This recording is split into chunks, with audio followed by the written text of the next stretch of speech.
1970ల Mumbai. పోర్ట్లో smuggling, వీధుల్లో gangs. ఇది ఇప్పటికే అండర్ వరల్డ్ చేతుల్లో ఉంది. కానీ అదే సమయంలో ఒక కొత్త తరం నిశ్శబ్దంగా పెరుగుతోంది. దావూద్ ఇబ్రహీం. ఇతను డోంగ్రీలో పెరిగాడు. తండ్రి కానిస్టేబుల్, ఇంటి లోపల క్రమశిక్షణ, బయట అస్తవ్యస్త జీవితం.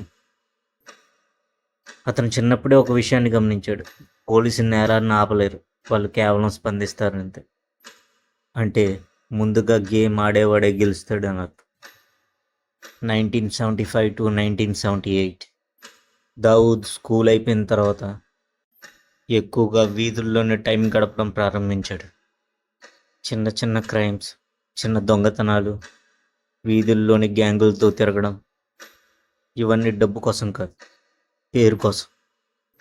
ఈ సమయంలోనే దావూద్ అన్నయ్య షబీర్ ఇబ్రహీం. షబీర్ ముందుగా లోకల్ గ్యాంగ్లో స్థానం సంపాదించుకున్నాడు. చిన్న చిన్నగా స్ట్రీట్ లెవెల్లో కాంటాక్ట్స్ పెంచుకున్నాడు. అప్పటి నుండి దావూద్ ఒక్కడిగా కాదు, ఇద్దరూ కలిపి ఆడడం మొదలుపెట్టారు.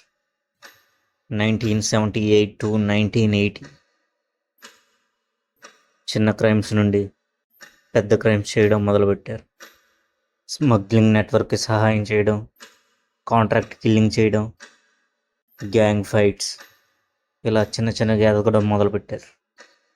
దావూద్ ఒక విషయాన్ని అర్థం చేసుకున్నాడు: డబ్బు సంపాదించడం కంటే డబ్బు ప్రవాహాన్ని కంట్రోల్ చేయడం ముఖ్యమని.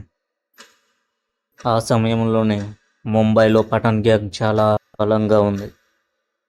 కరీంలాలా ప్రభావం ఇంకా కొనసాగుతుంది. అందుకే ఎవరైనా ఎదగాలంటే వాళ్ళని దాటాల్సిందే. దావూద్కి, షబీర్కి 2 దారులు ఉన్నాయి. ఒకటి పఠాన్ గ్యాంగ్ కింద పనిచేయడం, లేదా వాళ్ళని ఛాలెంజ్ చేయడం. వాళ్ళు రెండో దారిని ఎంచుకున్నారు. పఠాన్ గ్యాంగ్కి, దావూద్ గ్యాంగ్కి గొడవలు మొదలయ్యాయి. 1981 ఈ విరోధం క్లైమాక్స్కి చేరింది. పఠాన్ గ్యాంగ్ షబీర్ని తూట్లుగా కాల్చి చంపింది. ఇది కేవలం షబీర్ మరణం కాదు, ఒక సందేశం. ఇక్కడ నన్ను దాటి ఎవ్వడు ఎదగలేరు అని చెప్పడానికి. ఈ సంఘటన తర్వాత దావూద్ చాలా మారిపోయాడు. ఇది సర్వైవల్ కాదు, ఇది రివెంజ్. ఇప్పటి వరకు అతను నేర్చుకున్నవన్నీ ఇప్పటి నుండి అమలు చేయబోతున్నాడు.